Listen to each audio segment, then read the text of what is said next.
effectivement d'être venu ce soir. Donc, je vous ai effectivement remis, et je vais vous faire une petite présentation très courte hein, de votre parcours, parce qu'effectivement, c'est un parcours assez complexe, et donc c'est très court, très difficile à résumer, mais quand même, j'ai essayé de le faire là. Donc, vous avez fait Polytechnique, puis vous avez fait l'École des Ponts, et en parallèle, vous avez fait Sciences Po Paris. En 70, vous avez eu votre DEA en économie mathématique et vous avez continué avec un deuxième DEA en économie tout court en 1971. Vous avez commencé votre carrière en travaillant sur un modèle économétrique dans différents ministères et arrive le choc pétrolier en 73 et vous avez décidé de vous reconvertir dans la recherche. Vous êtes entré au CEPREMAP. Donc, c'est là, avec quelques autres grands économistes, que vous avez élaboré la théorie de la régulation, une théorie qu'on peut appeler hétérodoxe par rapport à la théorie économique dominante, si on peut dire. Et vous êtes actuellement donc directeur de recherche au CNRS, vous êtes directeur d'études à l'EHESS, à l'École des hautes études et sciences sociales, et actuellement, vous êtes hébergé par l'Institut des Amériques. Donc, sur le site du GREP, on a fait un petit résumé de tout ça. J'invite tout le monde à y aller. Et nous avons répertorié 9 livres importants qui tournent autour de cette théorie de la régulation. Je ne vais pas les citer. Il y en a un certain nombre qui sont ici disponibles à la vente sur la table de presse à la sortie.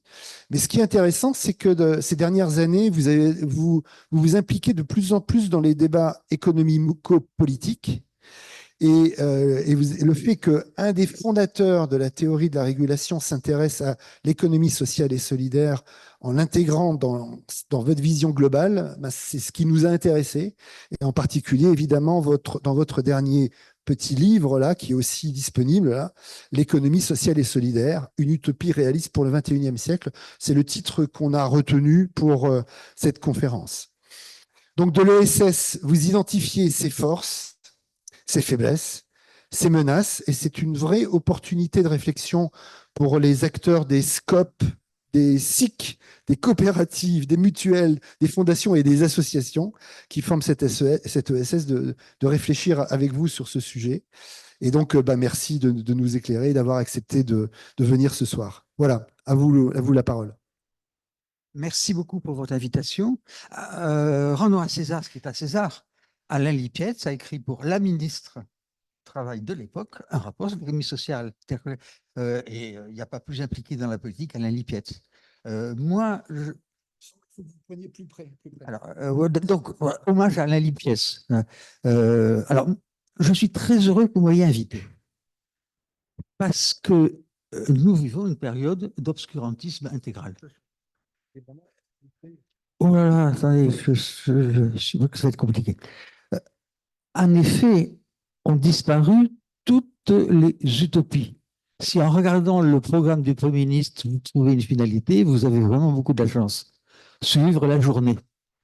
Or, les travaux que je mène à partir du travail fondateur de Michel Guetta, c'est que deviennent les économies capitalistes, et je le mets en pluriel.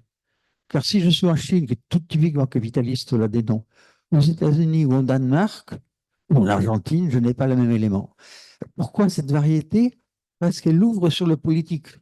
Si le capitalisme était un Moloch uniforme, il n'y a pas besoin de théorie locale. Et d'après Marx, il devait s'effondrer automatiquement.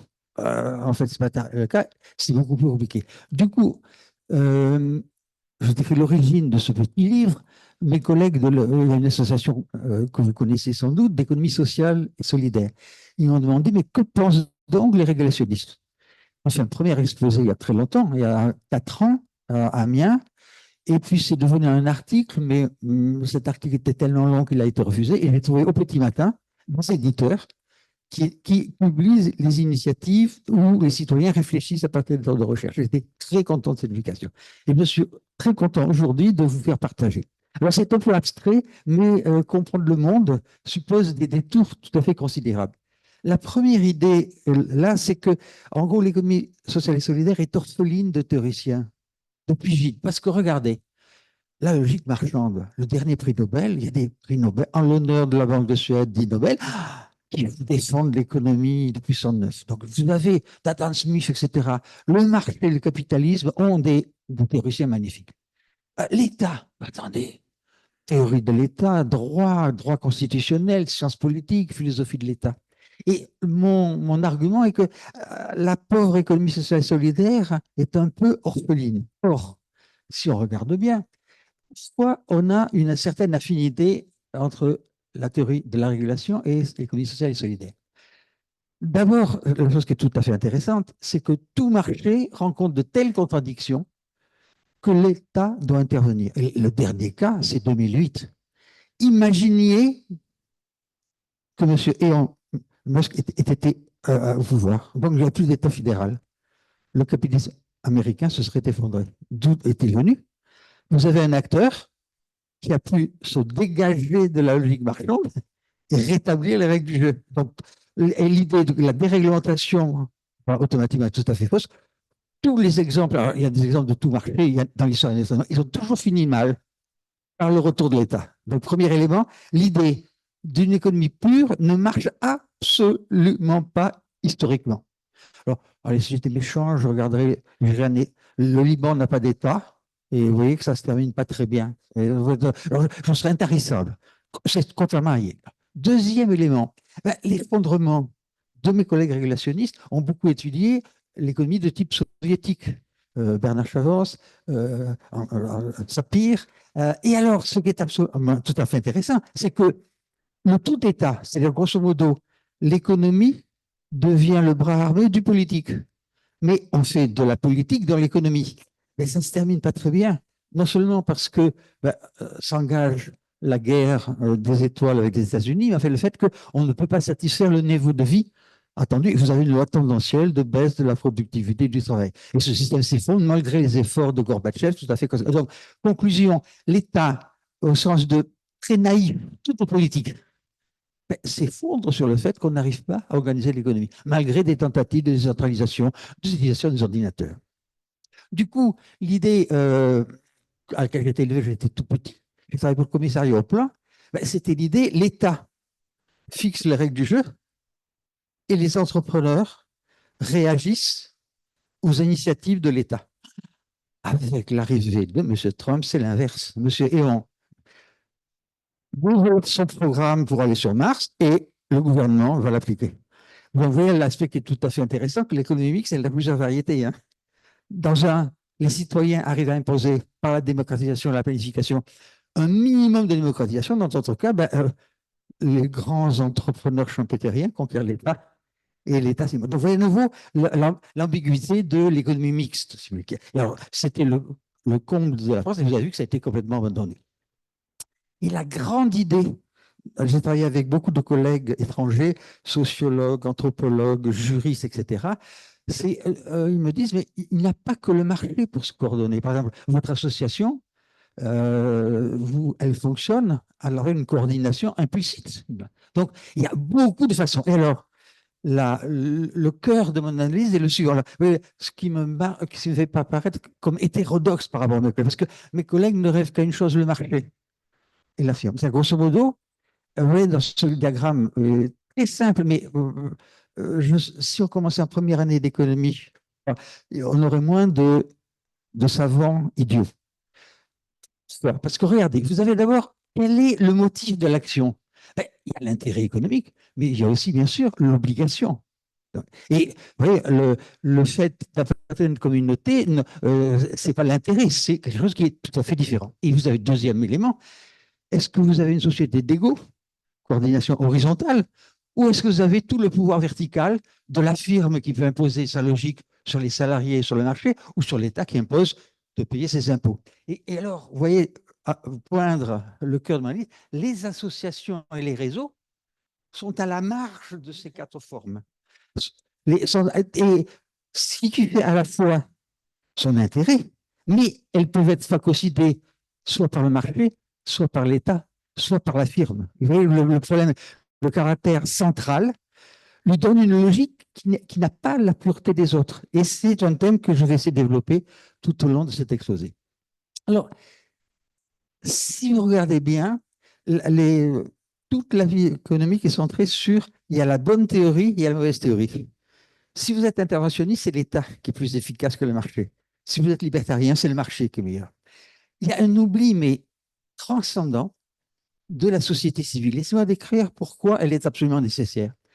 En théorie, l'État fixe les règles du jeu et tous les biens publics, par exemple l'éducation, les infrastructures, la diplomatie, les autorités. Et vous avez bien sûr le marché. Et alors, la relation est assez simple. L'État donne les conditions au marché de se développer et lorsque le marché et les entreprises se développent, par la taxation, on peut financer les prestations de l'État. Là, j'entraîne beaucoup les travaux de mon collègue et ami Bruno Terré, les régimes physico-fiscaux.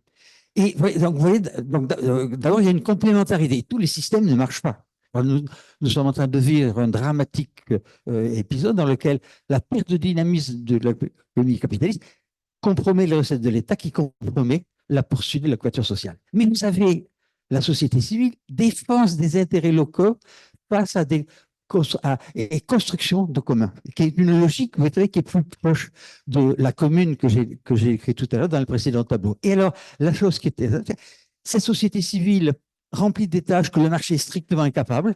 Par exemple, imaginons qu'on veut réinsérer des chômeurs de longue durée, etc. Le marché est incapable et l'État, à travers la législation, la réglementation, est incapable. Et donc, vous avez nécessairement que les failles que rencontrent État et marché peuvent trouver une solution dans la société civile. Du coup, le premier résultat que je vous demande de noter, c'est cette société civile est tout à fait essentielle. Par exemple, je vous donne un exemple. J'ai collaboré avec des collègues japonais, marxistes, de l'école de la société civile. Ils avaient développé une théorie extrêmement originale dans laquelle on ne peut analyser la société, l'économie, sans la société civile qui donne le fond, de sorte que dans le capitalisme japonais vanté il y a quelques décennies, il y avait beaucoup des réseaux, des liens de réciprocité et d'adhésion empruntés. Je vous donne un exemple. La firme et la famille a le même nom.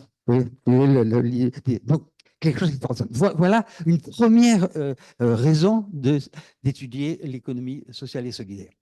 Mais maintenant, une fois qu'on a étudié, il y a 3 articulations. Et j'aime beaucoup l'analyse comparative. Vous allez voir que peut-être vous avez dit complexe ma trajectoire. Ben oui, certains tombent dans une théorie lorsqu'ils sont tout petits et lorsqu'ils sont 90 ans, lorsqu'ils ont encore 90 ans, ils ont la même théorie. Mais moi, je vais regarder en comparative. Alors là, je vous propose de vous passer en Bolivie.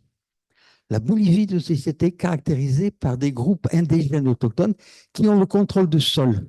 Grosso modo, il y a des communautés constituées en tant que telles. Les individus ne sont pas des citoyens, ils sont membres de communautés. Donc, le projet d'arriver au pouvoir, c'est de forger à travers une société un État qui défende les communautés locales. Evo Morales fait cet élément-là, mais l'État doit aussi, par exemple, négocier avec les entreprises multinationales le droit d'accès aux mines, aux recherches minières, aux gisements miniers de la Bolivie. Et l'adhésion d'une partie des militants de l'économie sociale, des communautés locales à l'État fait apparaître leurs décisions comme des trahisons par rapport aux communautés. Donc, la chose qui est tout à fait extraordinaire, la Bolivie était l'exemple emblématique dans lequel l'État se définit comme celui collectif autochtone. Et dès lors que l'État a des fonctions de gestion de la monnaie, de la fiscalité, voilà que ce modèle s'érode et les fondateurs au niveau local estiment que finalement, Evo Morales a trahi en faisant trop de compromis. Donc oui, c'est pourquoi cet exemple? Alors, je m'inspire beaucoup d'un bouquin magnifique de Franck Poupeau, Raison d'agir, qui est un bouquin absolument remarquable, qui nous décrit les contradictions. Donc, premier modèle, c'était le candidat au modèle parfait. Mais la gestion de l'État et ses contraintes ont atténué cette alors, je vous donne un exemple. Prenons l'eau. L'eau était gérée par des communautés. Mais deux difficultés. Un, c'était tellement bien géré qu'il fallait des dizaines d'heures de négociations dans l'association pour gérer l'eau. Et l'eau était intervenue. Et puis arrivé Veolia, qui a produit des réseaux techniques d'une efficacité extraordinaire, et même les militants ont préféré l'eau de Veolia que la laborieuse négociation des communs d'eau traditionnels. Vous voyez l'ampleur de la contradiction qui est posée. Alors, ça me paraît anecdotique, mais c'est à mon avis un exemple. Cet échec m'a un peu perturbé. Deuxième élément, c'est l'Argentine. Je suis l'Argentine depuis les années 90 et on va de crise en crise, depuis 1976. Et alors là, la chose qui est tout à fait extraordinaire, c'est la chose suivante. L'économie s'effondre parce que, comme d'habitude, afflux de capitaux qui va vers la spéculation, qui ne développe pas la capacité productive et la capacité de remboursement, de telle sorte que vous avez un effondrement, le système bancaire s'effondre, il n'y a plus les banques ferment, etc. Et simultanément, la crise politique est telle que le mot d'ordre les autres, qui se vayan todos, qui s'en aillent tous. Grosso modo, vous avez simultanément l'économie qui s'effondre au point de créer de la famine. Et vous avez l'incapacité de l'État à définir une majorité. Et alors, comment la société survit? On invente des modèles locaux et on invente des coopératives ouvrières qui reprennent le minimum de production. Et l'Argentine n'a survécu que grâce à ces mécanismes. Hélas, heureusement, les Argentins sont sortis de la crise. Et dès lors que l'État a un peu reconstitué, une monnaie stable, même pas convertible, et une couverture sociale, l'économie sociale et solidaire a régressé parce que c'était une solution de détresse économique et d'incapacité de l'État. Alors, je vais vous rassurer, dans la crise actuelle monumentale, vous avez à nouveau floraison de l'économie sociale et solidaire, puisque l'État est tenu maintenant par un ultralibéralisme qui veut tout détruire. Donc, la société se défend. Donc, troisième enseignement, souvent, dans les pays en voie de développement, la société civile prend le relais lorsqu'on faillit les capitalistes et les politiciens. Troisième configuration, c'est celle de la France. Et là, peut-être, c'est un peu controversé. Oh là, c'est compliqué. Alors, imaginons, parce que ça va revenir, qu'il y a à nouveau un chômage durable. Durablement, certains citoyens n'arrivent pas à s'intégrer. Alors, la solution, le mécanisme concurrentiel généré par le traité de Maastricht fait beaucoup d'exclus normalement. Donc, le marché n'a pas pour fonction l'inclusion sociale. Et l'État, oui, dans un sens, voudrait compenser cette dynamique-là. Mais si les problèmes d'insertion sont extrêmement délicats, oui, il faut développer des interventions idiosyncratiques. Eh bien,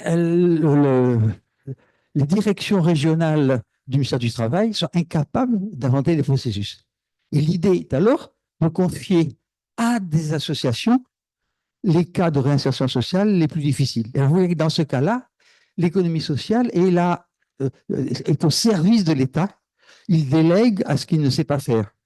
Et vous voyez qu'à nouveau, l'aspect qui est tout à fait intéressant, les associations sont mues par un esprit de solidarité et de bien commun. Leur usage effectif, c'est tout en fait pallier les lacunes du système existant. Et ce faisant, grâce à l'action stabilisatrice de l'ESS, on accepte une évolution dynamique macroéconomique relativement défavorable. Dans ces trois exemples, donc, à l'origine, qui détient le pouvoir? Et on aperçoit donc, et rares sont les exemples où les sociétés civiles ont le pouvoir en dernière instance. Alors, j'accélère. Alors, maintenant, pourquoi je vais vous faire alterner le pessimisme le plus noir et un certain optimisme. Pourquoi néanmoins l'économie sociale et solidaire ne va pas disparaître? Parce qu'en permanence, vous avez les limites du marché, l'excluant. Et vous avez les limites de l'État. L'État a les doigts très gourds. Vous voyez, la grande difficulté, il traite les grands problèmes en zone grâce à des réglementations uniformes ou des incitations. Ce n'est pas le cas. Donc, vous voyez que les limites du marché et les limites de l'État font apparaître l'économie solidaire. Alors, il manque une flèche qui va de l'économie solidaire vers tiers secteur. Ce tiers secteur rend ensuite possible la poursuite la mauvaise organisation et l'inefficacité des deux autres formes d'organisation. Alors, la chose qui est intéressante, certains pourraient penser qu'une société capitaliste prospère va éliminer l'économie sociale. Non, elle réapparaîtra inéluctablement du fait des deux tendances, des limites de l'État et des limites des marchés. Maintenant, je me pose une question, personne n'est parfait, je suis macroéconomiste et depuis la fin du Fordisme, je me pose une grande question. Quel est le régime socio-économique qui va succéder? On le cherche depuis les années 70, on n'a pas trouvé. Quelle serait la réponse de l'économie sociale et solidaire? Première idée, c'est une compensation des déséquilibres du système existant. Vous avez un chômage d'exclusion. Ben, inclusion par l'emploi. Vous avez allé créer une association géochômage. Vous avez une exclusion de l'accès au crédit. Vous allez imaginer l'équivalent de tontine, un mécanisme de finance solidaire. Vous avez une insécurité sociale. Rappelez-vous que la couverture sociale que nous avons, ce n'est jamais que la prise de contrôle par l'État de la mutualisation d'associations. Donc, là, le truc est intéressant. Et dernier point, imaginez que vous n'aimez pas le consumérisme, mais vous avez la consommation citoyenne. Donc, vous voyez que les flèches horizontales font apparaître l'économie sociale et solidaire comme, je vais risquer le mot, béquille. C'est quelque chose qui permet aux tendances défavorables d'exister. Et l'économie sociale et solidaire, ce sont les flèches qui vont de gauche à droite et en plein. L'économie solidaire naîtrait de la mise en réseau des trois éléments. C'est-à-dire, grosso modo, la finance aide à la protection sociale, la finance aide à la consommation citoyenne, et l'inclusion par l'emploi est la conséquence. Donc, on aurait en quelque sorte, on créerait un îlot dans lequel ce serait le principe de solidarité qui est le principe dominant.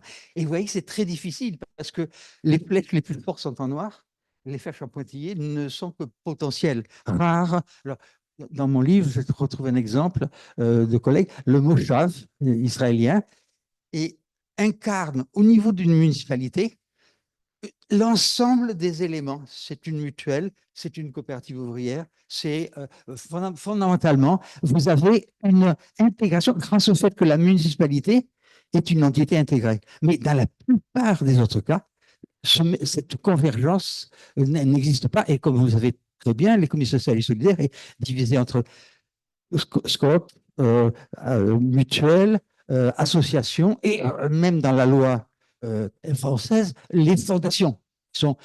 Ah oui, je suis toujours interrogé sur ce que venaient faire les fondations. C'est vraiment très généreux parce que c'est vraiment à l'opposé du modèle fondateur. Et du coup, vous voyez que toutes les entités sont loin de correspondre. Alors, il y a une fédération intellectuelle. Il y a des groupes savants, il y a des groupes de pression qui défendent. Mais ça ne fait pas système lorsqu'on l'applique au niveau pratique. Et c'est ça la grande difficulté. Je vais prolonger un tout petit peu ce thème. Pour moi, l'économie sociale et solidaire, c'est la réciprocité et la solidarité au niveau local. Chacun est observé par les autres et c'est la réciprocité qui vaut.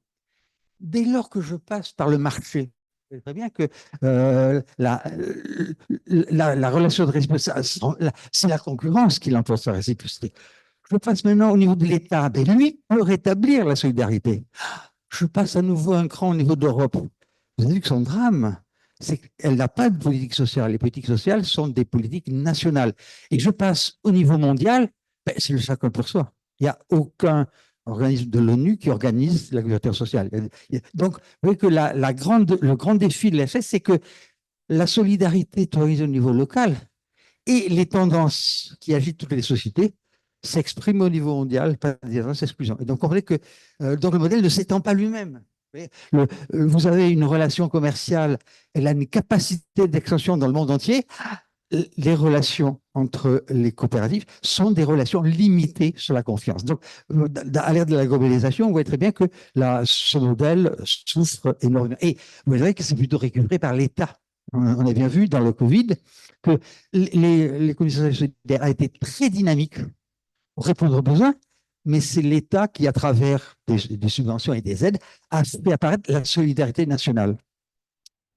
on prolonge un tout petit peu, et là, c'est le cœur de mon analyse, c'est-à-dire grosso modo, dans ce diagramme-là, je regarde quelles sont les relations entre les constructions théoriques et les pratiques. Et alors, ce qui me semble très, très impressionnant, tant dans l'histoire que dans la revue dans laquelle l'économie sociale et solidaire se reconnaît, RECMA, on a la même tension. En haut, vous avez la tête, les idées et les doctrines, un programme de changement social. Vous avez des théoriciens. Et l'un des premiers, c'est Robert Venn. Donc là, l'idée, c'est au même niveau que Marx, Bakounine, etc. Ce sont des grands intellectuels sur ce que devaient être les systèmes économiques. Et le dernier, à mon avis, le plus vibrant, c'était Gilles dans le cas de la France. Maintenant, vous prenez le rectangle en bas. Ben, vous avez, lorsque, par exemple, les travailleurs de l'IP en France en 71 reprennent, vous avez des initiatives locales. Grosso modo, l'initiative, c'est la pratique qui conduit à engendrer des organisations pratiques en réponse. Et les premiers, ça commence très très tôt. Hein. L'autre là, c'est des individus s'assemblent, innovent et créent à l'écart de la théorie. Vous voyez, ça va se retrouver, mais c'est une innovation pratique.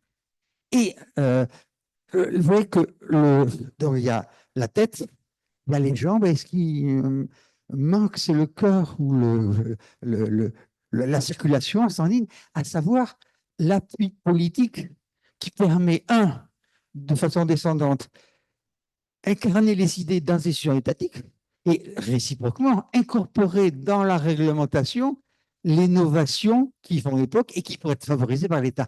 Bon, le noyau, la partie faible, c'est l'analyse des processus d'institutionnalisation de l'ESS. Et alors, ce qui m'a beaucoup plu, c'est que cette dualité se retrouve dans dans la revue de la RECMA, il y a deux sections, celle des théoriciens et celle des praticiens. Il y a très peu entre les deux. Et donc, comme un argument, ce qui manque, c'est la politique d'accession à l'économie sociale et solidaire. Et des lois ne sont pas suffisantes. Parce qu'il faut que la loi Hamon est très favorable, mais encore faut-il des acteurs s'en emparer, que le ministère des Finances puisse y répondre. Donc, voilà le mécanisme compliqué. Il y a la tête et les jambes, mais il manque l'articulation de l'une avec l'autre. Vous voyez, la grande différence par rapport à l'État ou par la grande firme dans laquelle la stratégie sera intégrée entre le niveau local. La personne est parfaite. Moi, je suis de la génération où l'autogestion, c'était la marque distinctive de tous les partis de gauche qui ne suivaient pas le Parti communiste. Et je me suis donc amusé à reprendre que sont devenues les assurances d'autogestion. Eh bien, je ne vais pas vous présenter en détail, hein, c'est très grossier, mais elles ont échoué non pas par l'inefficacité économique, mais par l'arrêt politique. Par exemple, le cas de l'Espagne, c'est clair, hein, il y a une économie sociale, etc., mais ça s'arrête par le coup d'État et la victoire donc, de Franco. Et si vous regardez bien la plupart des exemples, alors l'exemple du kibbutz d'Israël est intéressant, c'est-à-dire que clairement les kibbutz, au moment de la fondation de l'État d'Israël, étaient exactement l'économie sociale. Avec le dynamisme du capitalisme situé dans le territoire israélien, vous avez des mécanismes abrasifs tels que la droite se fait au contraire le vecteur plus de la modernité capitaliste que de l'orthodoxie vis-à-vis du modèle initial. Et dans tous les cas, alors ça se termine par bien sûr l'IP. L'IP se termine par l'expérience qu'un ministre dit c'est pas viable, j'arrête mes subventions. Donc, grosso modo, c'est le politique qui arrête ces actions. Elles n'ont pas failli manifestement par l'économie, elles ont failli par le manque d'adhésion politique. Il voyez très bien le lien avec le précédent diagramme. En quelque sorte, ma recommandation serait de faire beaucoup de politique, ce qui est le cas bien sûr au niveau local, hein, je l'en vois. Alors, maintenant, si vous suivez avec mes lunettes, quel est le futur? Eh bien, si vous voulez, contrairement à beaucoup de mes collègues, il y a très peu de déterminisme. C'est-à-dire, si vous regardez l'histoire, il y a beaucoup de contrats. Je vais faire un aveu. Sans les deux guerres mondiales, il y a très forte présomption, après avoir étudié, que le Fordisme n'aurait jamais émergé sans les guerres mondiales. Vous voyez la contingence totale, ce qui paraît comme une loi inéluctable. Non, c'est devenu de circonstances peu anticipables. Alors, là, vous voyez, à nouveau, avantage, préservation du lien social, mais immédiatement, si, par exemple, vous favorisez l'emploi des handicapés, c'est remarquable en termes économiques et sociaux. Mais vous allez être pénalisé si vous êtes sur le même marché des biens que celui des grandes entreprises. Donc, et vous voyez que dans ce cas-là, vous avez besoin d'une subvention qui permet de compenser cette perte de compétitivité. Capacité d'adaptation au contexte local, oui, mais cette adaptation fait que l'économie sociale est tellement flexible qu'elle peut rendre possible la concurrence marchande aussi bien que s'attribuer le rôle de adjoint à l'État dans ses politiques les plus difficiles à mettre en œuvre. L'internalisation de certaines externalités, par exemple, comme vous savez très bien, l'économie sociale a partie liée avec beaucoup le mouvement écologiste. Mais la grande difficulté, c'est que vous n'avez absolument pas les rendements croissants.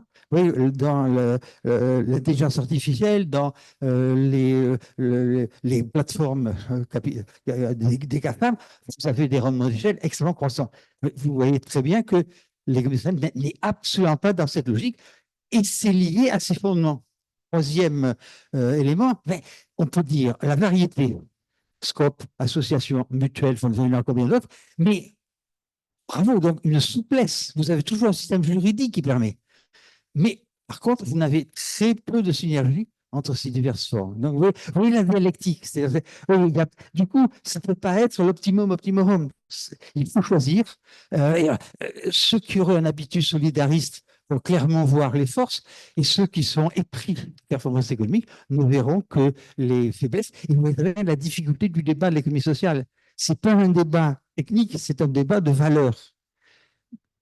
Processus ouvert. Alors, si vous regardez bien, colonne de droite, de gauche, il y a trois conditions pour l'économie sociale française. Un, une crise des régulations marchandes étatiques d'une grande sévérité.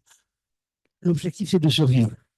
Deuxième élément, des luttes sociales défendant la dignité et la démocratie dans l'économie. Grosso modo, la capacité de mobilisation, qui n'est pas évidente. Dans certaines sociétés, la répression peut être telle qu'on n'a pas cette capacité de se... Troisième point, la reconnaissance juridique et institutionnelle par le pouvoir politique. Et à contrario, vous avez des obstacles. Un, la croyance qui existe encore aujourd'hui, avec l'idée que la prospérité vient du marché. 52% des Américains, j'exagère, semblent penser que la solution est de loin la meilleure solution. La croyance, un entrepreneur sauvera l'Amérique. Et oui, si vous avez ça cheville au corps, vous allez vous rendre compte que vous n'allez pas vous engager au niveau local. Deuxième élément, dépérissement des corps intermédiaires. Et vous savez que notre cher président a eu de cesse de faire migrer la protection sociale des partenaires sociaux vers l'État. La dernière tentative était sur le chômage, les retraites.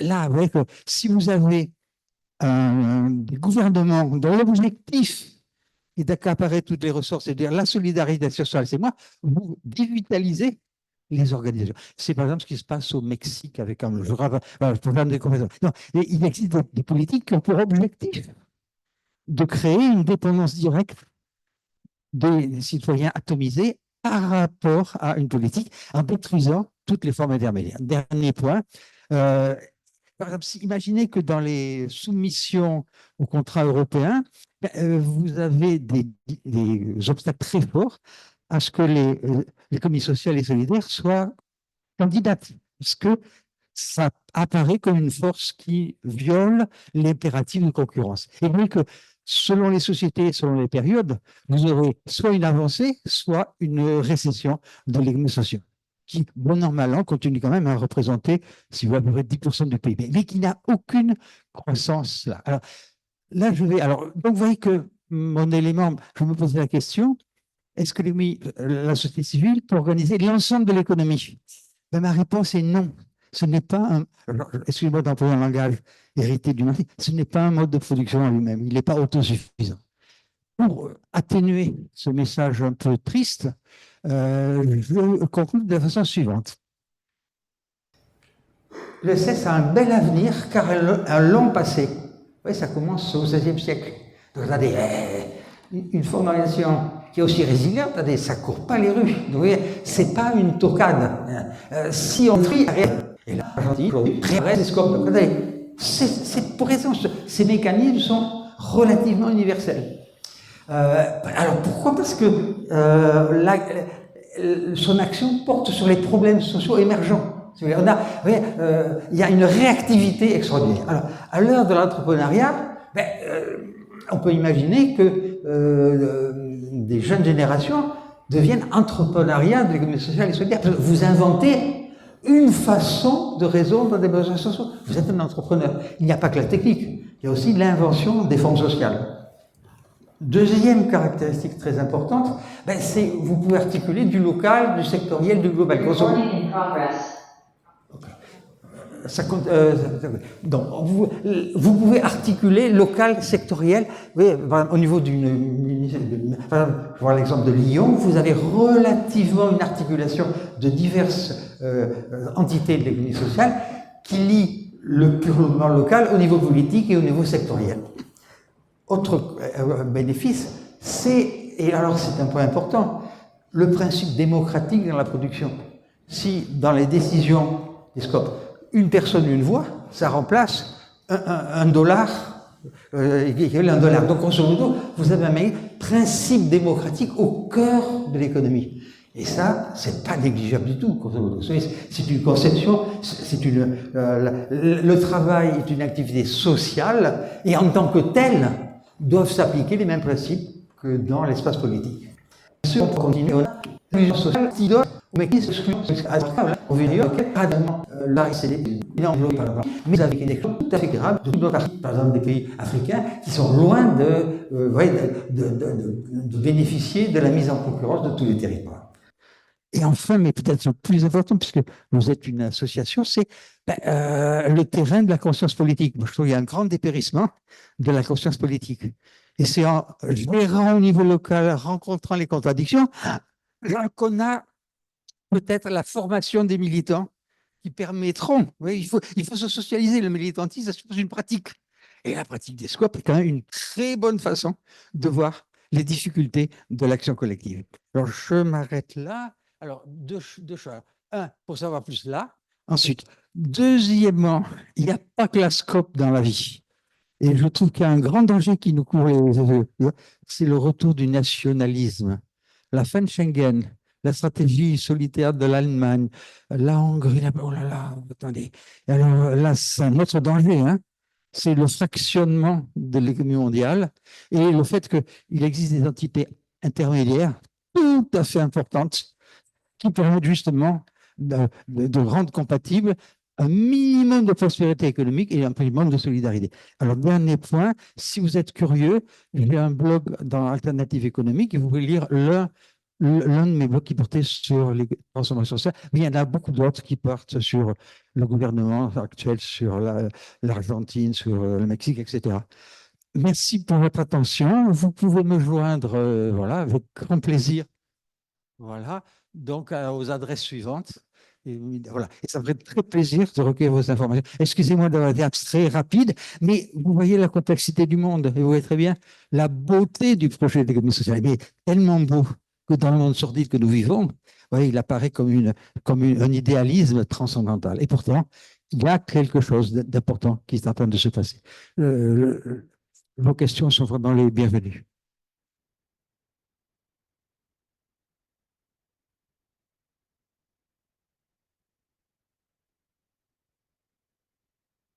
Alors, oui, alors écoutez, ça tombe très bien. J'ai d'abord une première question en fait de Christian Chavagneux, d'Alternative économique.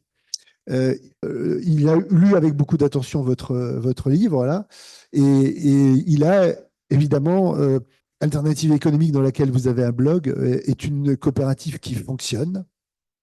Et donc sa question, c'était plutôt son affirmation déjà, c'était comment dans votre réflexion vous intégrez, je dirais, le fait que, effectivement, il y a quand même un certain nombre de coopératives, le monde coopératif, mutualiste, etc., se développe bien quand même, et en particulier le cas concret est celui d'alternatives économiques. Il n'y a aucune contradiction. C'est le niveau micro, méso, macro. Moi, je me suis posé la question, est-ce que la société civile peut définir un nouveau mode de production qui ne soit ni étatique, ni marxiste? Et donc, du coup, heureusement que l'économie sociale et économique est relativement stable et qu'elle se recrée. Mais moi, j'ai une ambition, je veux anticiper quels sont les régimes socio-économiques qui pourraient advenir. Et ma réponse a très peu de chances d'advenir. Et vous voyez très bien, j'ai quand même quelques arguments historiques.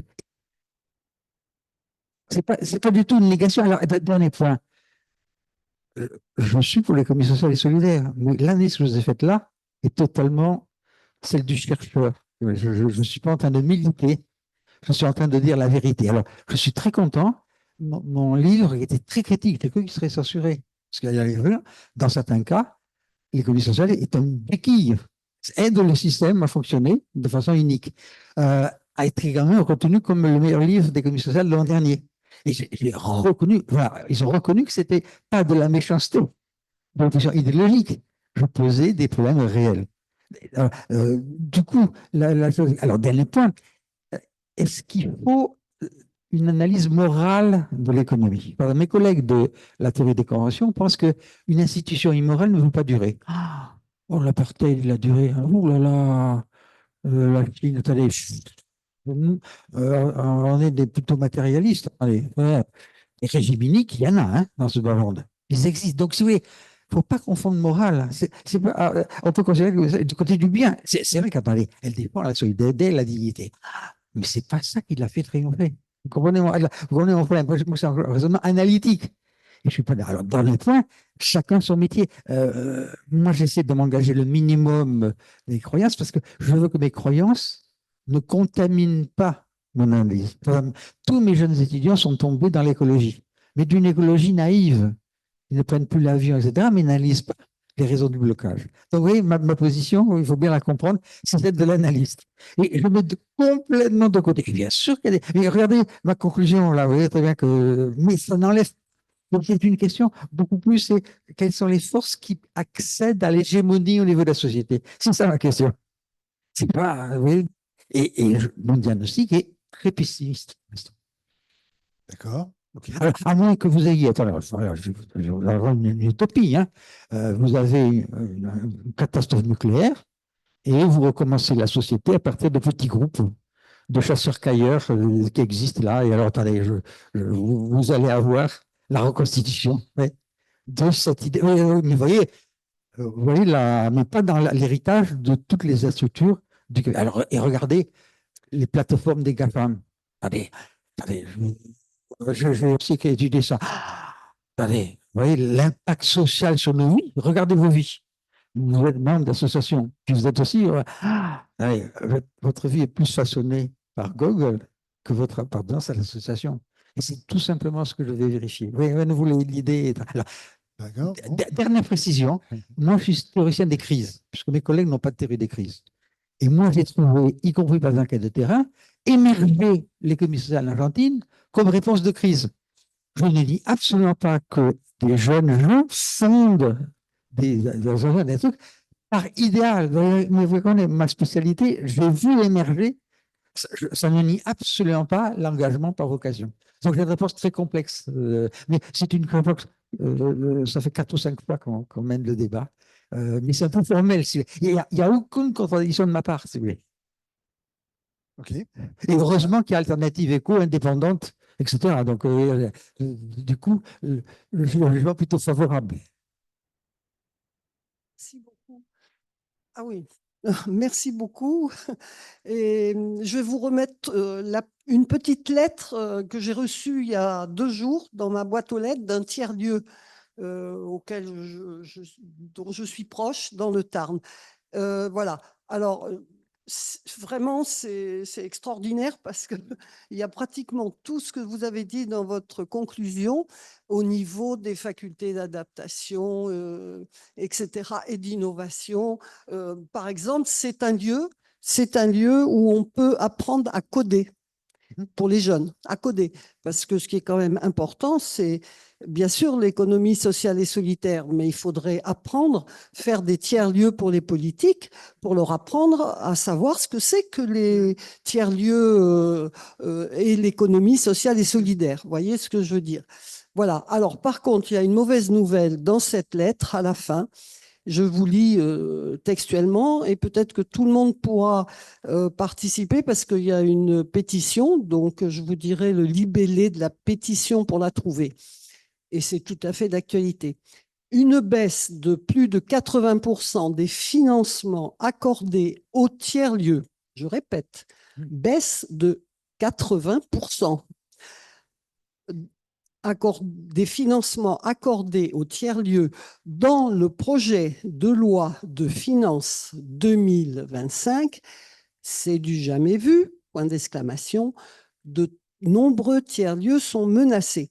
Donc, si vous voulez signer la pétition, c'est pétition de l'Association nationale des tiers-lieux. Voilà, alors ça c'est une information autant pour ceux qui se sont déplacés ce soir que pour vous, qui me paraît très importante et qui illustre aussi très très bien ce que vous avez dit quant à la posture, position, comportement, motivation des politiques vis-à-vis de ESS. Voilà. Bon, ben, c'est tout ce que j'ai à dire. Et ça, je l'ai imprimé. Bien sûr. C'est rare, hein, c'est Bien une sûr. feuille imprimée, mais c'est Merci bien beaucoup. sûr disponible. Alors, bien sûr, Et si bien vous sûr. prenez l'avion ou le train, vous pourrez le lire. Non, non, l'avion, non, non, le train, c'est un peu, non, ça pollue. Deux réactions. La première, je suis impressionné, je suis en totale minorité en termes de la profession d'économiste, hein. Il y a à peine une quinzaine de chercheurs qui acceptent de parler d'économie sociale. Pour eux, pour la plupart des autres, là, c'est une absurdité. Donc, oui. Et vous voyez, les politiques, quels sont les conseils actuels? Pour eux, clairement, c'est de l'absurdité. Voilà. Donc, ouais, pour premier élément. Deuxième élément, c'est qu'on reçoit. L'association, pendant les associations, elle n'est pas rentable, elle peut pas, c'est pour de terre qu'on peut de faire contre, puisque si vous avez un main-d'œuvre précarisée, etc., les prix seront plus bas. Donc, l'idée était de subventionner par l'État pour prendre en compte le lien social préservé. Mais dès lors que l'État supprime ça, le bien disparaît. Donc, de nouveau, l'idée, c'est la dépendance. En gros, loin d'être un régime autonome qui va au contraire conquérir l'État, c'est l'État qui donne le volume en fonction de ses priorités. Et vous voyez, c'est un très bel exemple de sa domination. Et dans le cas de la France, c'est clair, hein. C'était une danseuse d'opéra. Oh, les temps sont durs, on coupe. Oui, et c'est très incarné. Je connais pas mal d'économistes qui se disent de gauche. Ils disent, mais c'est absurde, ça ne devrait pas exister. Donc, vous voyez, attendez. Et ce sont les gens qui sont. Pardon, ce qui ne devrait pas exister, c'est quoi? C'est L'économie sociale, c'est Voilà. une absurdité économique. D'après des Mais économistes. oui, c'est une vision friedmanienne. Attendez, l'entreprise s'appelle. Attendez, c'est une absurde. Attendez, c'est inefficace, ça engage des. Attendez, je n'en parle pas parce que plus il y en a, plus l'économie est inefficace. Là, ce que vous dites, c'est la position d'économistes. Des économistes qui sont près du pouvoir, si vous voulez, et qui sont de gauche. C'est-à-dire, les droites, si vous êtes friedmanien que vous n'avez pas la scope, ça c'est libre. Mais eux-mêmes. Et le dernier point, personne n'ose parler d'autogestion. C'est quand même. Moi, j'ai regardé les programmes présidentiels d'hiver, même mes favoris, mais n'en parlez plus du tout. Donc, il y a un vrai problème d'autocensure, si vous voulez. Non, alors, dernier point, on n'ose plus parler de travail, on parle d'emploi. Rappelez-vous, le dernier Premier ministre, il dit, ses copains de parti socialiste, pourquoi vous ne parlez plus de travail? On a ce mécanisme-là, fondamentalement, d'euphémisation, si vous voulez. Et donc, merci beaucoup, mais vous voyez, c'est dialectique. Donc, il n'y a pas d'autonomie. Et le pouvoir de lobbying auprès de Bercy pour remonter, ce sera nul. Oui, le problème. On a bien l'aspect politique. Un instant. Bonsoir. le personnel politique qui a porté la loi sur l'économie sociale et solidaire était présent hier à la 4e rencontre de l'économie sociale et solidaire portée par le conseil départemental. Je parle bien sûr de Benoît Hamon. Et il a été question de savoir effectivement si l'économie sociale et solidaire était une économie de réparation. Et effectivement, si c'était une béquille. Alors, on doit quand même examiner la question de où vont les financements de l'État aujourd'hui. Est-ce que ça va effectivement à l'économie sociale et solidaire ou est-ce que ça va au capital et aux entreprises? Alors, la réponse est simple.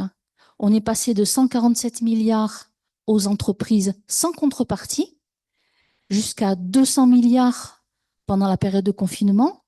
Et aujourd'hui, on connaît une baisse de 8 milliards de moins dans la fameuse loi que vous citiez, qui est en discussion actuellement au Parlement, la loi de financement pour 2025. 6 milliards de moins également aux collectivités. Donc, ça ne fait pas l'ombre d'un doute aujourd'hui. Les choix politiques, ils ont été faits et ils continuent d'être faits pour briser effectivement l'élan que donne l'économie sociale et solidaire. Qu'est-ce qu'il est ressorti des rencontres auxquelles, effectivement, beaucoup de citoyennes et de citoyens ont participé pour essayer justement de, à la fois, conforter nos idéaux, essayer de mutualiser nos actions et nos projets, et aussi d'avoir suffisamment de force ensemble. Je parle ensemble, c'est les collectivités territoriales, les porteurs de projets, les associations, les fondations, les coopératives, les SCOP. Il a été dit qu'effectivement, nous sommes en capacité dans les fondations, dans les coopératives, dans les SIC, je ne reprends pas tout l'éventail effectivement des structures juridiques qui portent l'économie sociale et solidaire. Il est dans notre ADN, effectivement, de savoir entendre ce qui, à bas bruit, s'énonce sur les territoires pour pouvoir faire des actions qui vont aider au niveau de la solidarité et au niveau de l'écologie notamment. Mais il manque quand même une structuration de toutes ces forces qui sont parfois vues de façon décloisonnée, voire même sont mises par les appels à projets en concurrence entre elles sur les territoires. J'ai beaucoup aimé le témoignage d'un tiers-lieu qui était pris comme exemple, mais il y en a de nombreux qui fonctionnent de façon exemplaire dans notre Occitanie et en Midi-Pyrénées. Mais celle qui parlait hier, c'était la bascule, c'était dans le Volvestre. Et elle disait, en fait, nous, on a envie de pouvoir faire des choses sans être obligés de toujours remplir des indicateurs, dire qu'on a bien fait telle chose, enfin voilà. Et pouvoir avoir aussi des interlocutrices et des interlocuteurs sur le long terme. Or, le personnel politique, il est élu pour le court terme. Voilà. Donc, je me fais juste la rapportrice là, synthétique de ces rencontres d'hier soir, mais j'étais à la fois, c'était très, très paradoxal, la façon dont je me suis sentie à la fin, c'est que j'étais à la fois confortée finalement dans, oui, je disais nos idéaux, nos valeurs, mais portées vraiment au sein des actions, et à la fois complètement en train de me dire c'est fichu quoi. Parce que quand on fait la liste des chiffres qu'on aura en moins en 2025, comment va-t-on faire? Écoutez, merci beaucoup pour ce témoignage. Trois réactions. La première, j'ai une histoire de... Il y a des petits îlots. Moi, je proposerais de faire un petit archipel. Et grâce aux collectivités locales, par l'insertion locale, vous comprenez pas, parce qu'il faut commencer par ce niveau-là. Donc, mon idée, c'est densifier les relations, non pas simplement sentimentales de représentation, de valeur, mais économiquement, de transactions, si vous voulez, qui permettent de consolider cette espace. Et ensuite, entreprendre la formation d'encore de militants qui, entrant en politique, seront capables de développer. Deuxième remarque, nous vivons la gestion par les indicateurs. Et alors, ils sont tous faits pour l'entreprise capitaliste. On les mesure très, très mal. Donc, vous voyez, peu de terre contre peu de fer, puisque vous de là, ben non, vous n'êtes pas dans la lignée, là. Vous voyez l'ampleur, l'enchâssement dans la société des obstacles à l'économie sociale et solidaire. Et ça, oui, très honnêtement, ça suppose un point de catastrophe où l'économie s'effondre. La France en 45, c'est pas la France de 36. Tellement effondrée que la finance a failli, l'État a failli, et on peut réinstituer des règles nouvelles. Vous voyez, donc, parce que petit à petit dans ce système-là, pour des raisons très, très profondes de théorie des jeux évolutionnistes, il n'y a pas de succès. C'est bloqué. Si ce n'est pas bloqué à un endroit, c'est bloqué à un autre. Donc, il faut qu'il y ait un espace de liberté et à nouveau, on puisse créer du nouveau avec les. Donc, c'est guère optimiste, mais je dirais soyez prêts, parce que j'ai un peu avancé, à la prochaine grande crise financière d'effondrement, parce que c'est là il faudra rebâtir, il faudra créer des règles qui sont. Vous voyez, parce que la lutte dans le système actuel, à mon avis, est extrêmement difficile. C'est presque fait pour bloquer ces initiatives. Toutes les incitations, et alors toute la théorie économique développe des incitations que marche le marché capitaliste. Vous voyez, la grande difficulté tout est fait pour ça. Et la population économiste travaille à développer ces incitations. Vous avez une question, allez-y.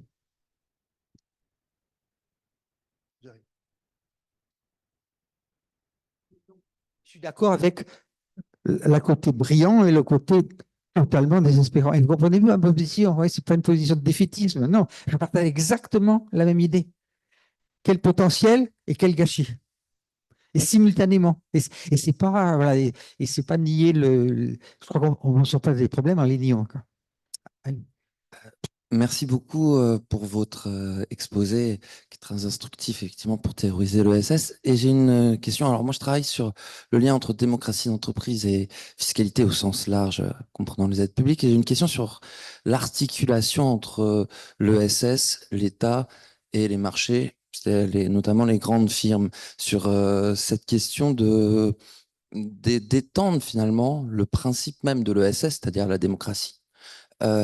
À la fois aux grandes firmes et à la fois à l'État. C'est-à-dire que le principe de la démocratie, qui des fois, même à l'intérieur de l'ESS, est remis en cause pour différentes raisons. On observe beaucoup de dégénérescence démocratique. En même temps, il y a aussi toujours un renouveau et on le voit aujourd'hui, cet ESS, il est, comme vous l'avez très bien expliqué, extrêmement précieux. Mais cette articulation sur le rôle, effectivement, aujourd'hui, vous l'avez dit aussi, sur les incitations qui sont dans une logique de compétitivité, dans une logique extrêmement instrumentale. Et vous l'avez dit aussi, sur ces aides publiques qui vont aider les grosses entreprises, qui n'aident que très peu finalement les coopératives, dès qu'ils sont en concurrence avec d'autres entreprises. Donc il y a un gros problème aussi de repenser l'économie publique pour que justement l'État soit mis au service de la démocratie. Et alors je dirais qu'il y a un lien aussi à faire en sciences politiques. Vous avez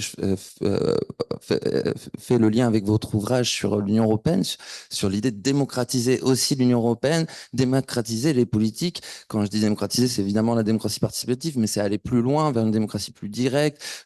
C'est que finalement, quand on défend la démocratie à tous les niveaux, que ça soit et du coup, j'en arrive à une autre question, sûrement sur cette articulation entre la démocratie dans les coopératives, dans les SIC notamment, ou les SCOP, et la démocratie dans les grandes entreprises, sur la codétermination que défendent certains économistes des conventions, ou sur bicamérisme, qui, pour Isabelle Ferreira, c'est une institution pont vers le mot camérisme. On reviendrait finalement aux coopératives. Est-ce que justement, il ne faut pas appuyer sur cette articulation entre cette démocratisation des grandes entreprises et le principe démocratique au cœur de l'ESS, cette articulation aussi avec l'État, avec différencier fiscalement selon le degré démocratique des entreprises. Mais pour ça, il faut changer complètement la façon de faire de l'évaluation des entreprises. Je serais d'accord avec vous, j'aime beaucoup le travail de Ferras, etc. Mais laissez-moi vous dire, il y a une crise démocratique. Vous votez aux États-Unis, mais franchement, l'impact, ou en France, sur la politique suivie, vous avez vu, là, attendez, donc il y a une crise de la démocratie, même dans l'espace politique. Attendez, et c'est bien ça le problème. C'est-à-dire que on est d'ailleurs, et le truc européen, c'est on délègue des trucs démocratiques, et donc c'est démocratique. Mais vous voyez, le pouvoir qu'a la BCE, par exemple, là, qui est tout à fait fondamental, n'a rien de démocratique, même s'il y a ces auditions. Par raisonnement juridique, je vous montre que ça a été engendré parce que c'est démocratique, mais ce n'est pas démocratique. Et du coup, la grande difficulté, c'est de réintroduire cette idée. Alors, elle se porte. Alors, ça serait l'idée de, oui, beaucoup plus réformiste, de cogestion à l'allemande. Alors, vous savez que ça a certains mérites. Grosso modo, les décisions n'étaient pas les mêmes dans l'automobile américaine, allemande que française. Mais lorsqu'arrive la crise et le retard énorme des Européens dans les nouveaux véhicules, vous voyez que cette cogestion n'enlève pas pour la première fois en licencié Volkswagen.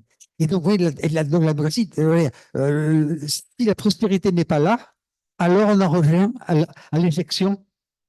Et la cogestion est un moyen de faire intégrer par les salariés la nécessité économique. Et vous voyez, nous, ce renversement. Alors, on a des droits d'avancer, et là, vous avez aussi le droit de participer au sacrifice. Et vous voyez la très mauvaise forme de la démocratie.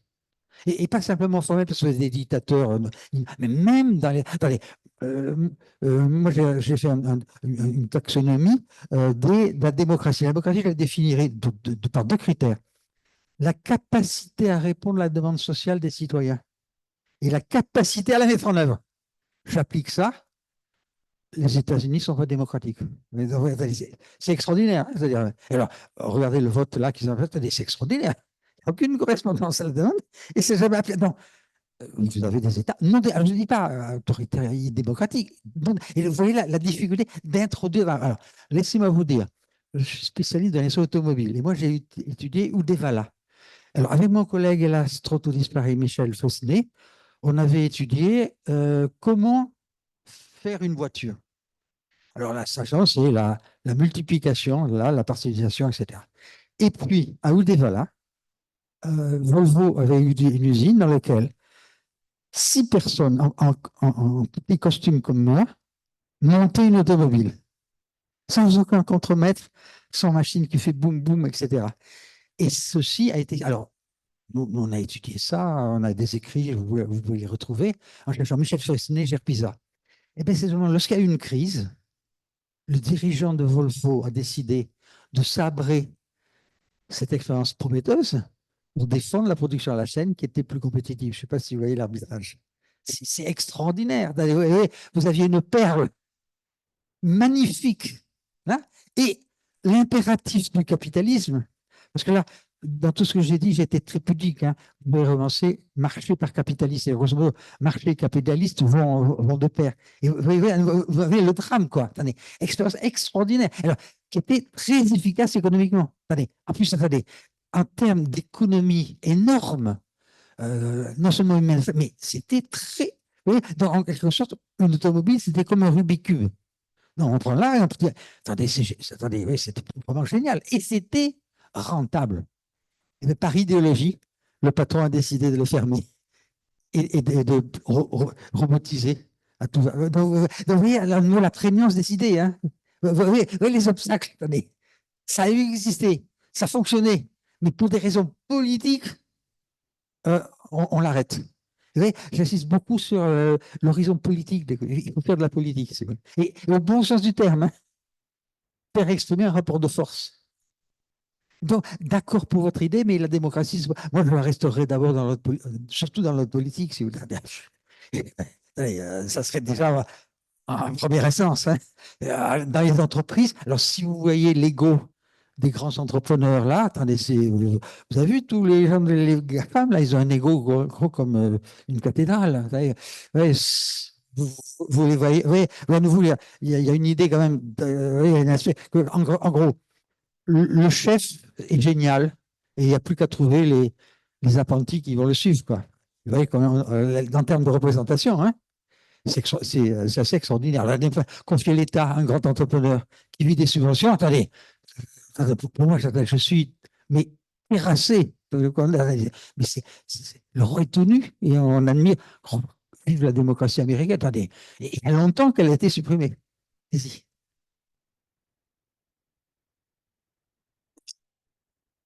Je veux juste témoigner de mon expérience. Donc, j'ai créé une société, une SCIC, il y a une dizaine d'années, dans le domaine spatial. Donc, c'est l'anti-modèle Musk, et puis à très petite échelle aussi. C'est coupé?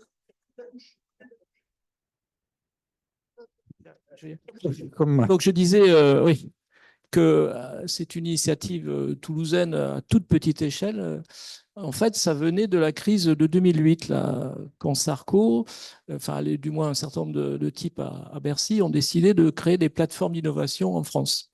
C'est-à-dire d'injecter de l'argent dans des initiatives plus ou moins collectives dans différents territoires pour créer des compétences fortes dans différents domaines. Dans l'agriculture, bon, moi, j'étais concerné par le spatial étant à Toulouse, puisque Toulouse est soi-disant, enfin, on va dire, un centre spatial important encore. Et donc, et c'est le CNES qui a porté un dossier au début. C'était en 2009, hein, juste après le choc, quand l'argent a commencé à tomber dans ces initiatives et que Bercy a instruit les dossiers. Le CNES a pris le dossier pour, à Toulouse, créer une plateforme d'innovation dans le domaine de la navigation par satellite, qui était à l'époque une emblème forte, hein, de l'Europe et de Toulouse. Et bon, quelques mois après, bon, le président du CNES considérait que ce n'était pas le rôle du CNES de pousser ça. Il a préféré focaliser sur Ariane 6 avec les succès qu'on connaît aujourd'hui. Bon, mais ce n'est pas le débat. Et donc, j'ai repris cette initiative avec mes petits bras, entre guillemets.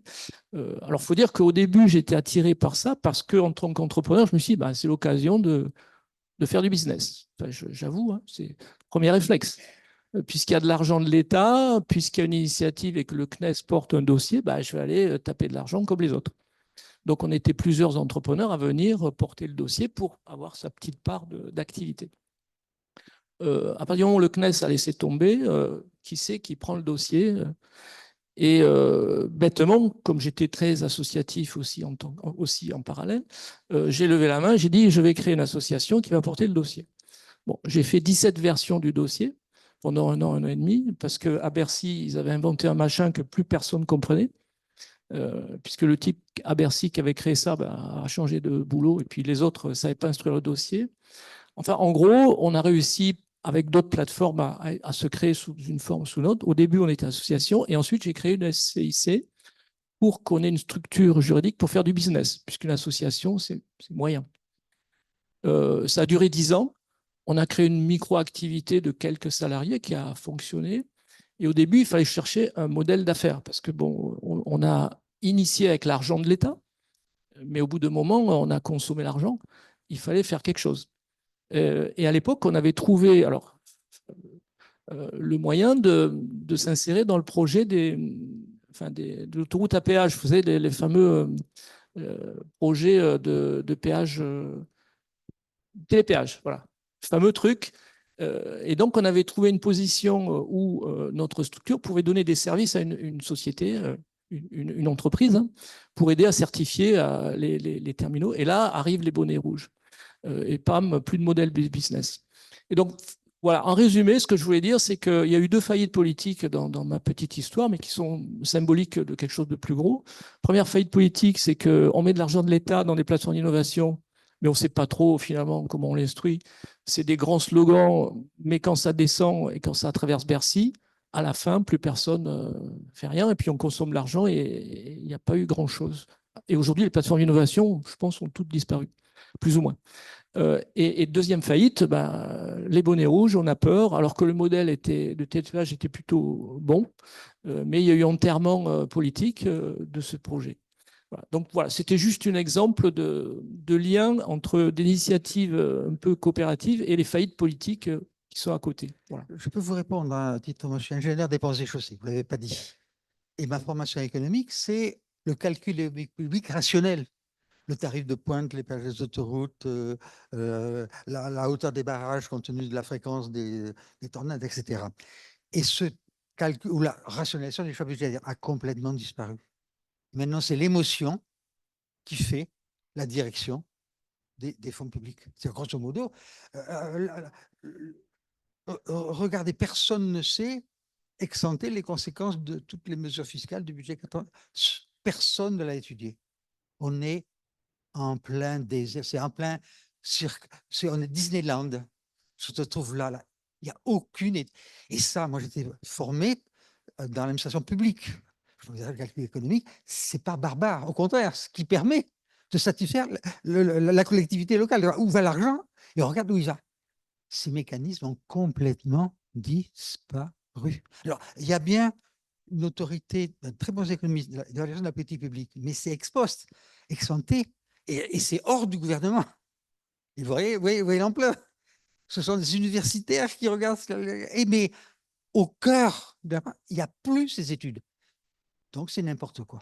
Et c'est l'émotion. Donc, voilà. Et les décisions, donc c'est de l'argent. Personne ne sait la conséquence que ça aura. Vous voyez, c'est quand même un peu dramatique, hein, de dire ça. Et pour moi, c'est pour ça que ça vous a pas été choqué, je parle d'obscurantisme renouvelé. Attendez, attendez, sur ce cas-là, je peux vous comparer une décision publique en 67, je commençais à travailler, et aujourd'hui, il n'y a plus rien, il n'y a plus aucune rationalité.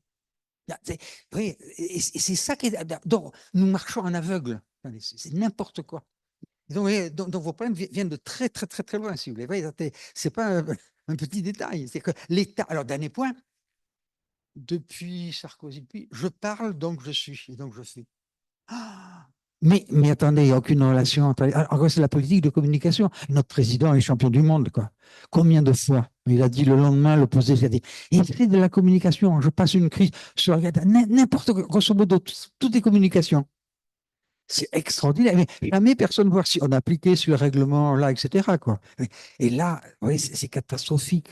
La politique, c'est pas que de la communication. Et vrai que ça fait gagner les élections. Attendez, mais pourquoi c'est important? C'est que ça finit par avoir une efficacité. Pendant longtemps, les sociaux disent oh, la communication, ça n'a pas d'impact. Attendez, il faut refuser ce sentiment. Hein. Attendez, que ça n'a pas d'impact ou.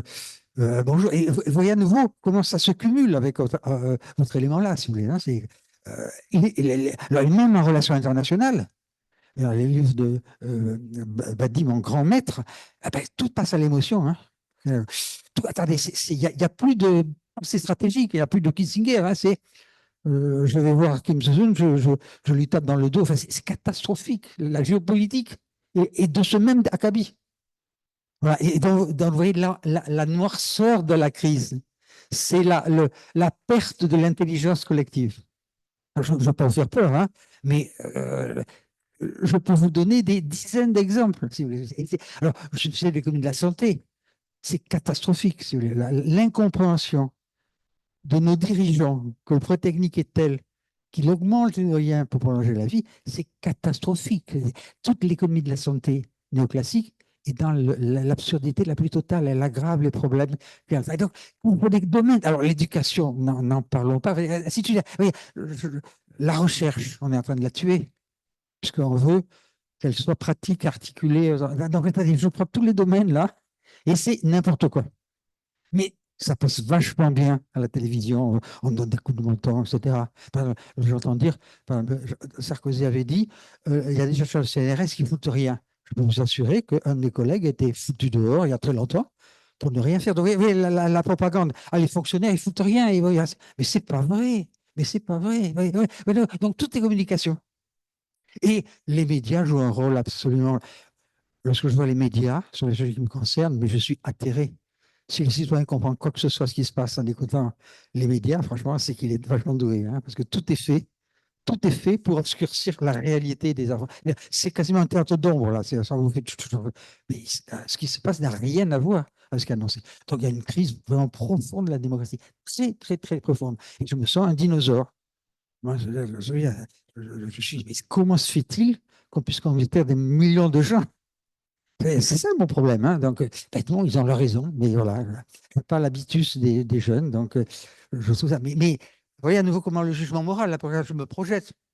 Ben oui, mais ça ne me donne pas une solution de recomposition. Il faut aller profond dans les mécanismes. Et il vient de très, très loin. La crise qui est devant nous, c'est une crise depuis 83, quasiment on a nié la réalité. Donc, ça fait presque 40 ans de négation de la réalité. D'accord ? Et ça fait beaucoup pour compenser. Oui, ça fait beaucoup, le temps historique. Oui, et il y a un théorème, il y a une conjecture longue et le refus du réel, plus brutal est la crise. Donc, laissez-moi vous dire, la prochaine crise, tous aux abris. Elle sera vous ne pouvez pas imaginer, hein, vous ne pouvez pas imaginer. Parce que, attendez, on avait en roue libre, vous savez, vous connaissez le dessin animé, il y a une falaise là, puis un petit bonhomme qui marche là, il dépasse, au milieu, il s'aperçoit qu'il va tomber. Et ça, c'est absolument ce qui va nous arriver. Ça veut dire qu'on n'a plus aucun soutien profond en vue de la prospérité économique. Excusez-moi de gâcher votre soirée, mais c'est comme ça que ça se passe, d'accord? Je pourrais vous raconter des contes de fées, mais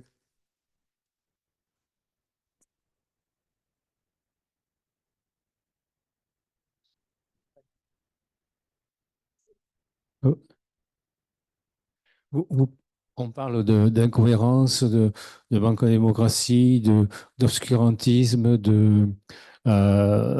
d'émotionnel, etc. Mais moi, je vois une très grande cohérence de cette politique. Il y a une excellente cohérence. Je vois M. Macron ou d'autres qui sont, on sait au service de qui ils sont. Soyons clairs. La richesse des principales fortunes dans le monde continue d'augmenter, alors qu'il y a plein d'autres personnes qui ont des tas de problèmes économiques et autres. Moi, je trouve, enfin, il y a quand même cette politique au service de certaines personnes. Il faut le dire clairement. ça, c'est que les citoyens ne le voient pas et voilà, ils continuent à voter pour des partis qui n'incarnent pas. C'est clair. Attendez, cette cohérence, j'y contribue à vous. Ça n'ouvre pas néanmoins quelle perspective ça ouvre pour l'action collective? Est-ce que c'est cohérent? Alors, non, mais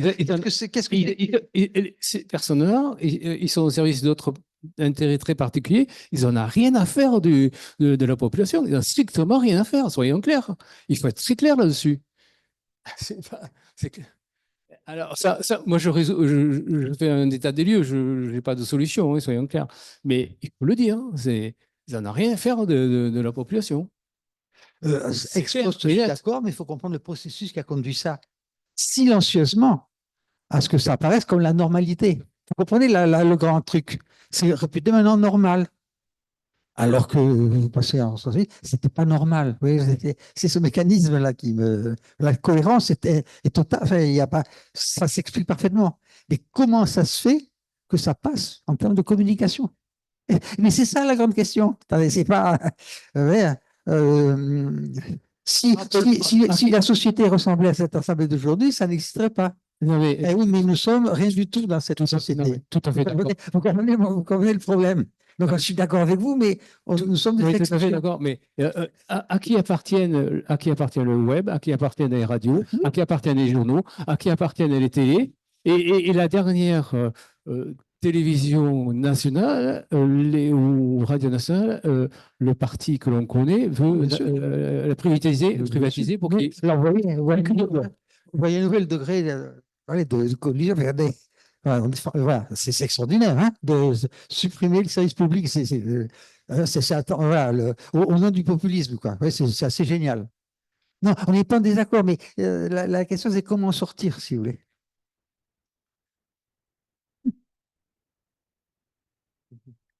Bonsoir, Monsieur Boyer. Merci beaucoup pour votre conférence.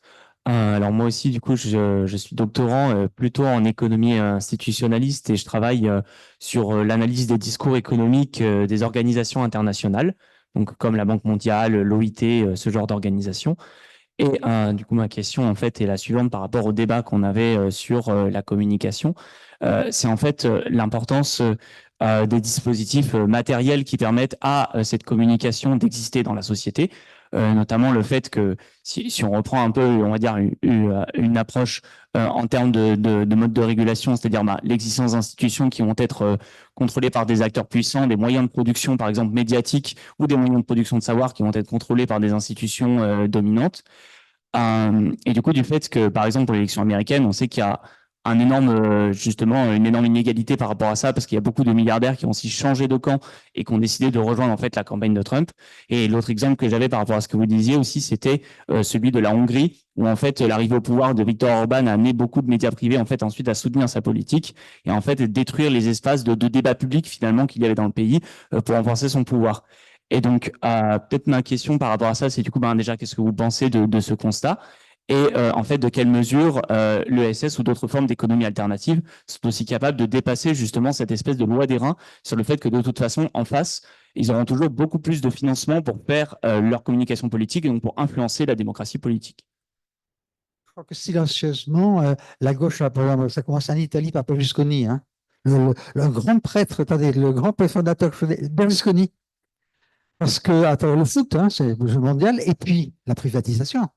C'est lui le premier qui a privatisé les médias progressivement et délité toutes les médias publics. Et les autres ont commencé. Et alors, dans les analyses, comment passe-t-on à la dictature?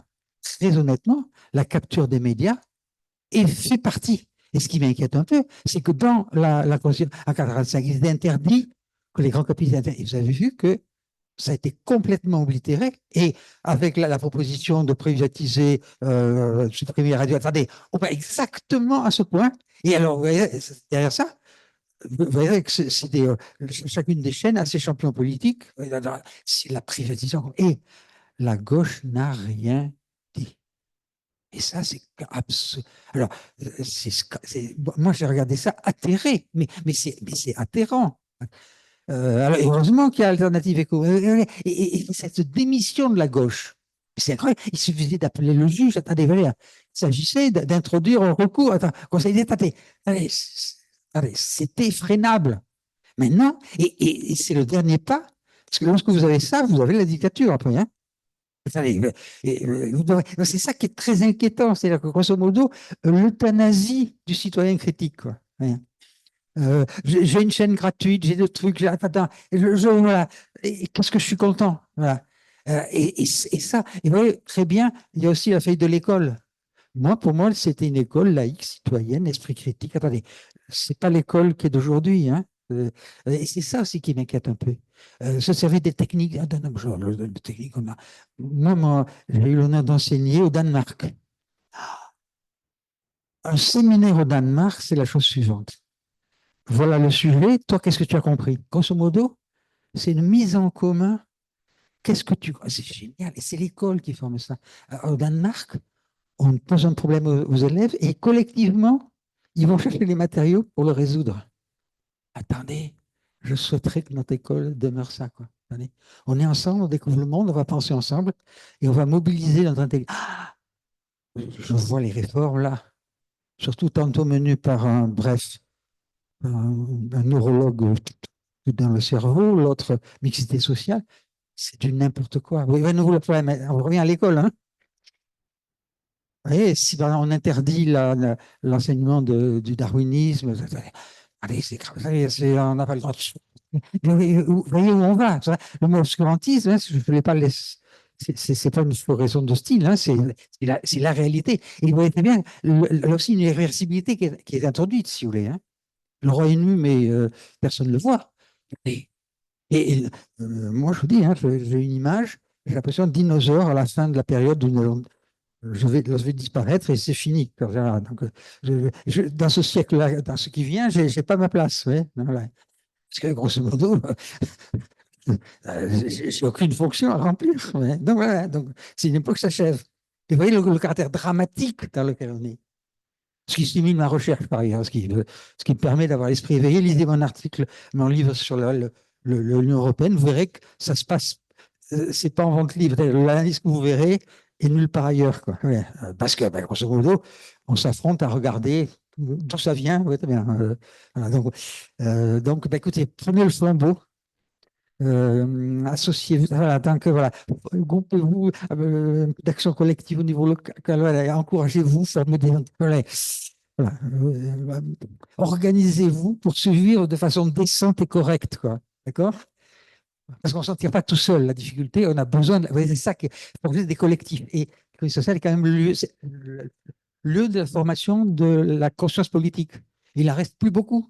Donc, ouais, les partis, le parti, il n'y a juste plus que des clans pour gagner les élections présidentielles. Il n'y a plus de partis. C'est des clans. Attendez, les partis, c'était ultra précieux. Il y avait des militants, il y avait des intellectuels. Il n'y a plus de partis, il y a un clan. Pour quel chevaux de course va gagner la présidentielle? Vous voyez, après les programmes politiques, vous avez vu le Rassemblement national qui change de jour à l'autre, c'est pas grave. On n'en a aucune importance.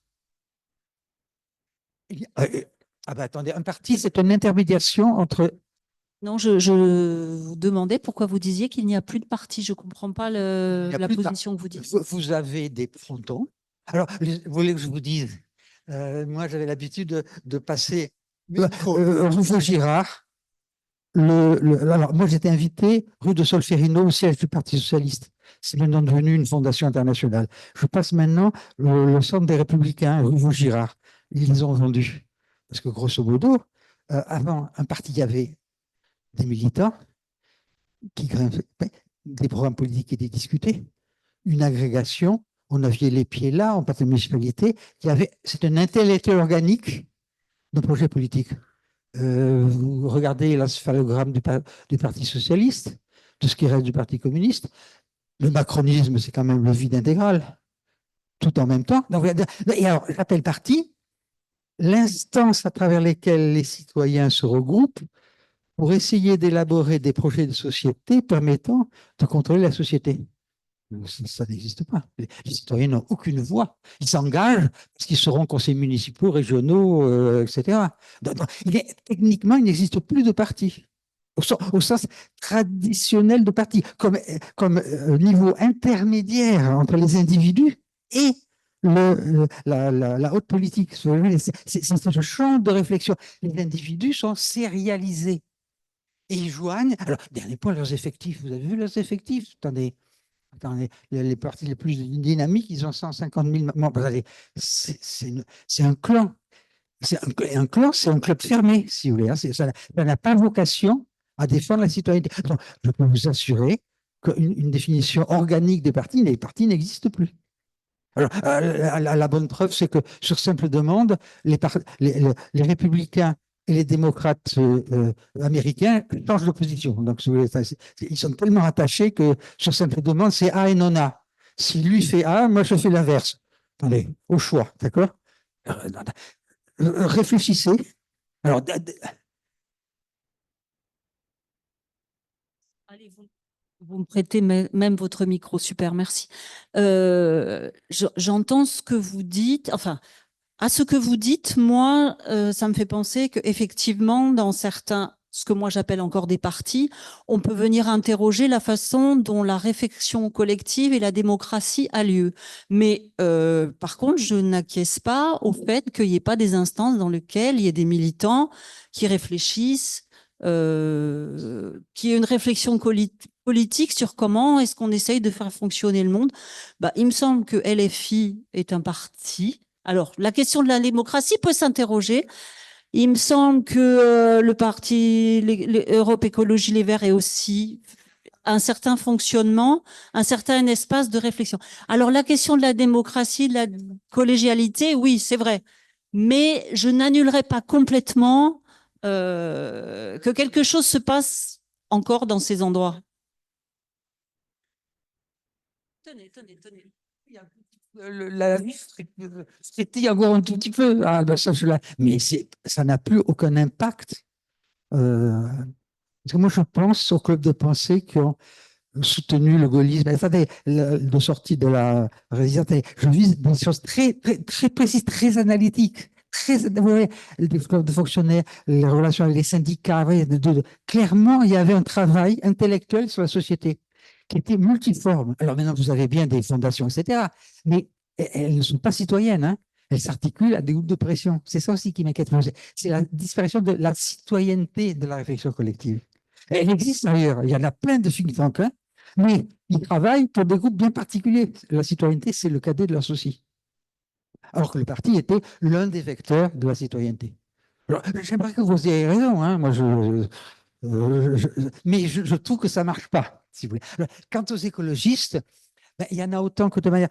Faites votre malheur vous-même, quoi. Avec un plan en or, ouvert par René Dumont, vous arrivez à des conséquences catastrophiques par superficialité, la déception des Verts français est quand même impressionnante. Alors, il y a des resurgences. J'ai bien vu qu'il y a des nouveaux. Mais attendez, dans un naufrage, quoi.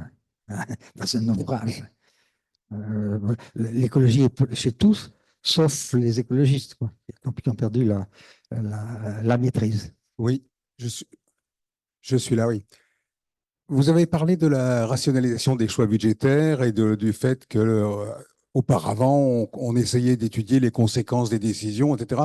Et que maintenant, on était dans le vide absolu, on avançait dans le noir.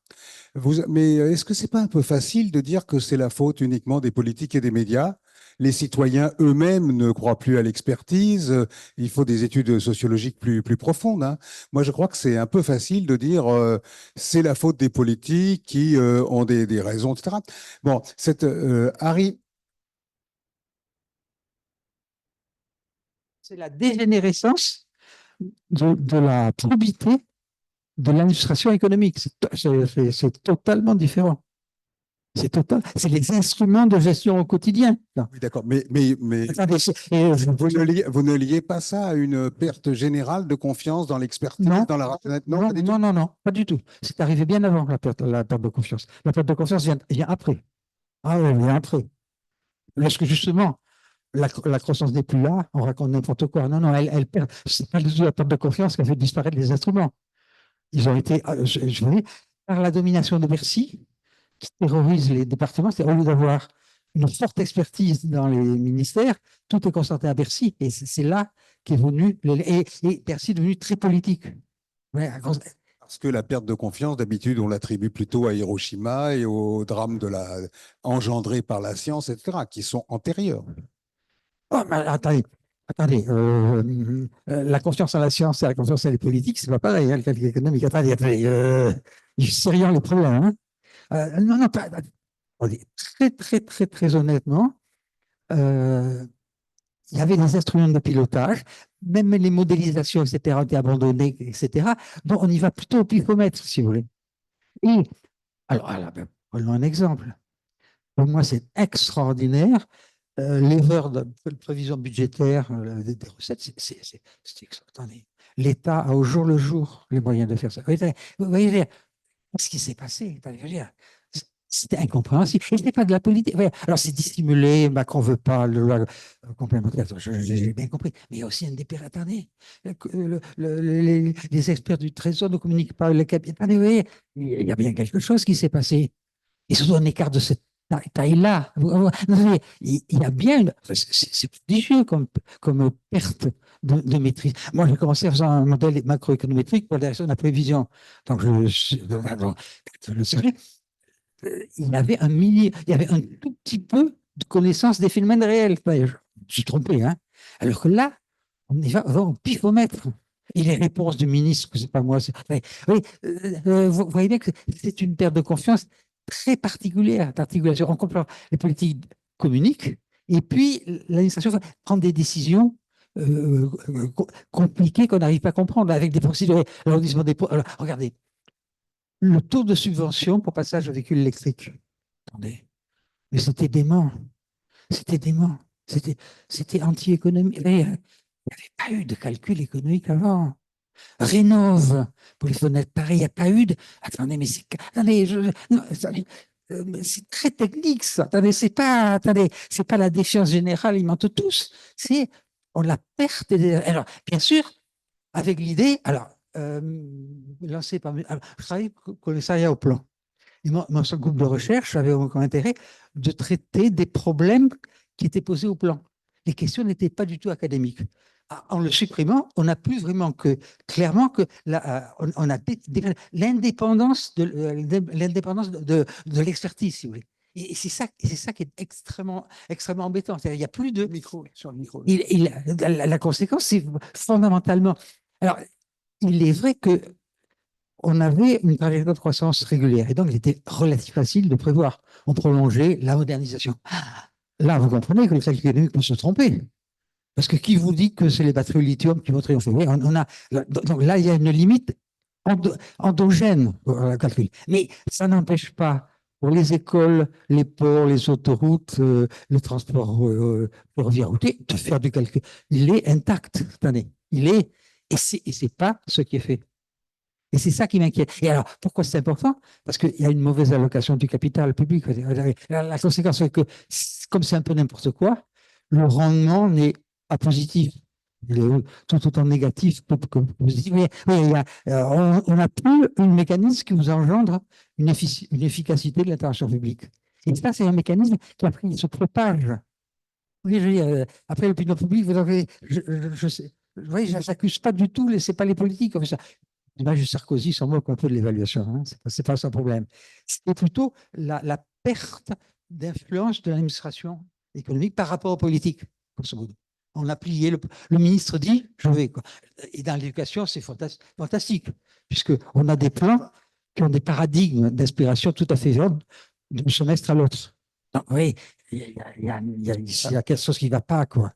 J'aurais quelqu'un qui doit avoir un minimum de continuité, voilà ce que donnent les évaluations. Bon, je crois que c'est plus grave que ça, plus inséré dans le tissu de l'État. Navré de vous embêter. On va devoir s'arrêter là. Il y aura un apéro hein, qui va permettre de continuer à discuter, là, petit apéro. Mais pour terminer, juste en conclusion, là, est-ce que vous avez... Alors, je reprends le titre de votre bouquin, hein, une utopie réaliste pour le 21e siècle. On en est loin, quoi. Non. Donc, qu'est-ce que vous... Non. Non, ça veut dire quoi? D'accord. Attention, prenez votre micro, le micro, s'il vous plaît. Nous ne sommes pas prêts de l'avoir. Ça, c'est parce que les intellectuels, moi j'ai travaillé sur les locaux de l'école de Paris, l'école normale. Ils étaient tous de gauche et maintenant ils sont tous de droite, ils font les discours des ministres. Donc vous comprenez, la transformation sociale, ce n'est pas leur problème. Voilà.